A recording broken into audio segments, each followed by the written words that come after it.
Darren Ravel with Collect TV, here with Kevin Keating, the principal autograph authenticator for PSA. Good to see you again. Great to see you, Darren. Okay, so give me a state of the autograph game in terms of what you're seeing, what people are submitting. Is it the same as always? What has changed? Well, this is my 30-something national convention. I've never seen a show this big. I feel like the hobby's exploding, and PSA is at the epicenter. We're seeing the same stuff we always see, old, new, but we're seeing a lot more new stuff. You just walk around the floor, you can see new stuff's exploding. On-card autos are like 4 years ago, on-card autos were like, nope, you don't do it. It's something you don't do ever. And now it's like, yep, you do it. And you try to, and wow, if you got a Mickey Mantle or someone who passed away and now it's on a card, good for you, you'll now be rewarded. Right, there's stories of Mantle actually at autograph signings, telling people who would come up to him with vintage cards and I'm say, not going to sign that. Yeah, you don't want me to sign that. It's going to devalue the card, which was actually true at that time, which is why his signature on some of these vintage cards actually inflates the value from the card itself, right? You seeing more historical stuff? Well, the historical stuff is always in limited supply because it isn't being produced. Except Lincoln's.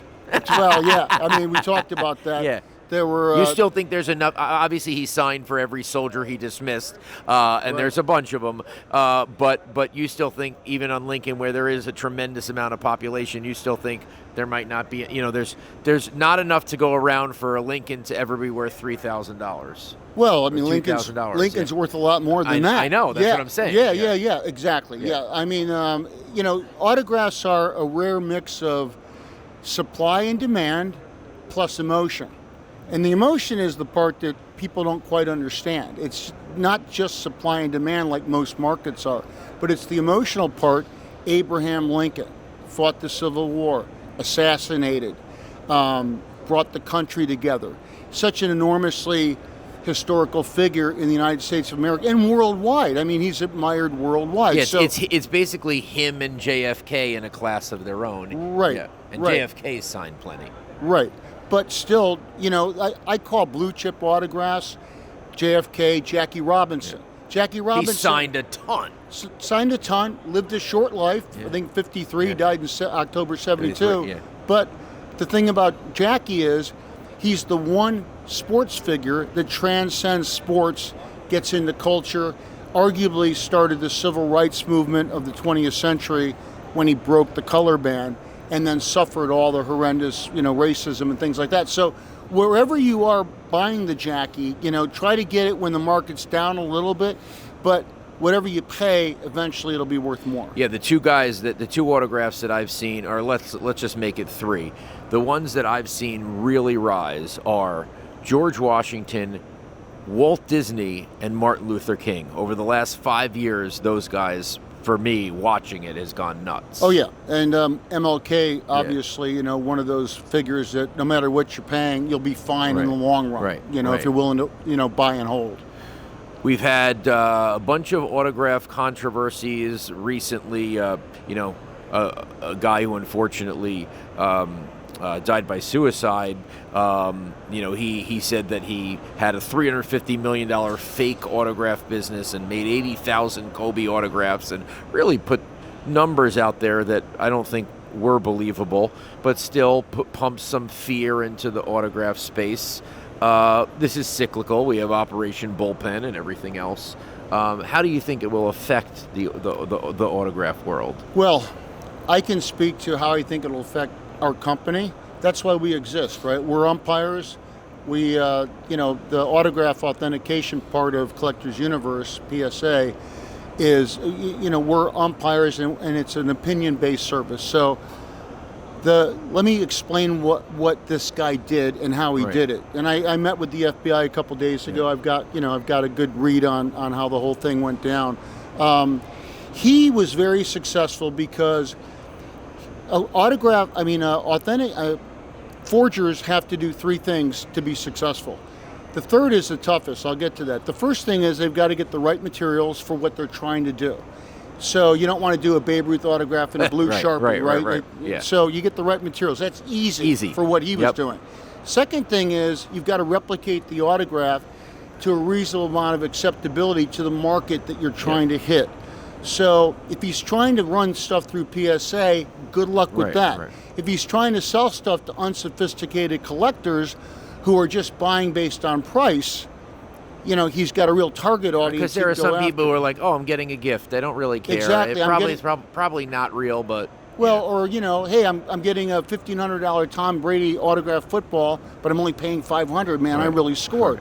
Because most people are taught when they're buying anything, you go on price. So that's the second thing. And the thing. third is faking authenticity, or what? what? No, the third is marketing your product for a long period of time. People can get a one and done kind of a thing, but if you're going to make a living at it, if you're going to do 400 million or whatever you claim he did, 330, how do you do that? Now I can tell you, I was told specifically, he sold things on Amazon, he sold things on eBay, through whatnot too, and he sold things on his own site, but he also had a variety of other outlets and customers that he was moving product through. How much he did, who knows? But here's how he did it. He would have stickers manufactured that were in the present stickers for different companies. PSA, and I asked the FBI this directly, I said, why was PSA not a target of his? And the response I get was, we don't know. But I can tell you that other companies were, and he was stickering the stuff with fake stickers. Right. And so he was avoiding the three top TPA companies, third-party authentication services, because he was putting, this was witnessed by so-and-so, this was witnessed by this company. And so collectors were just assuming when they were buying it, they were getting a good deal on something that didn't need PSA to authenticate it. So that said, we're in a good position, I think. It's an unfortunate situation, but I think we'll be seeing a lot of this stuff coming into us. You're going to get more business because people want to know that it was real. To know for sure. Or if it's fake. They'll want to know that. Does that make sense? Yeah. Does your job get harder every day? Yeah, it does, and I'll tell you why, and it may surprise you, but the reason it's getting more challenging, I say challenging, is because it used to be, 20 years ago, forgers, to do it right, they had to write the autograph. Now there's auto pens out there. Yep, auto pens are getting better, right? And not only that, but you ever hear of Bob Trice? No. Bob Trice played a few years in the big leagues, and then he kind of vanished. His autograph on an index card might be $50 to $100 if you can find a buyer. Find him on a 53 Topps, though, maybe several $1,000s because if you want a set and you're trying to collect the full set autograph. Exactly. So I'm doing signed cards in this one particular order. Here's a Bob Trice, and I'm like, that looks a little strange. So I loop it. It's an auto pen. They're doing auto pens. Looping is like just look. Yeah, I have a loop, and it'll expand it. Then I can see what my eyes recognizes an anomaly. The loop will pull out the anomaly, explain to me what doesn't match my brain. And so I'm thinking, oh my God, now there's auto pens out there doing Bob Trice on cards. I mean, but that's because wherever there's money, there's fraud, right? And that's why you need fraud protectors. I mean, we're the goalies, trying to stop the bad guys from getting one into the net. What are you most excited about in autographs over the next year?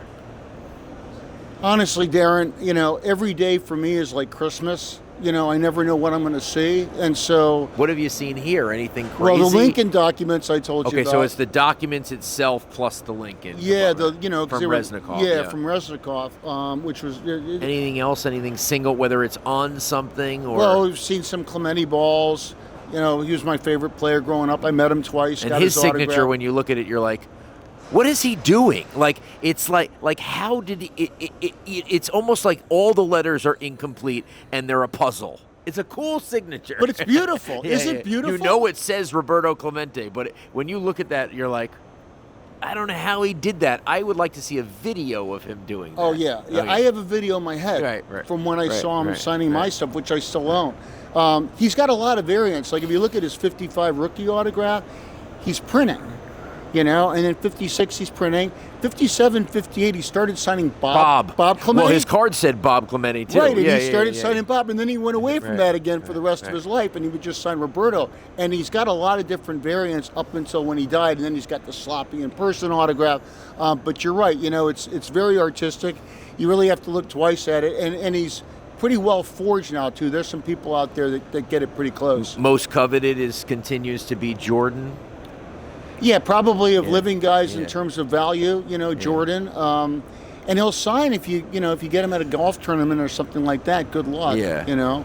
Yeah. But I'll tell you, here's a quick story, because people ask me this a lot, like, what's the coolest thing you've ever seen? So I'm at this place, I'm doing John Hancock's and people like that.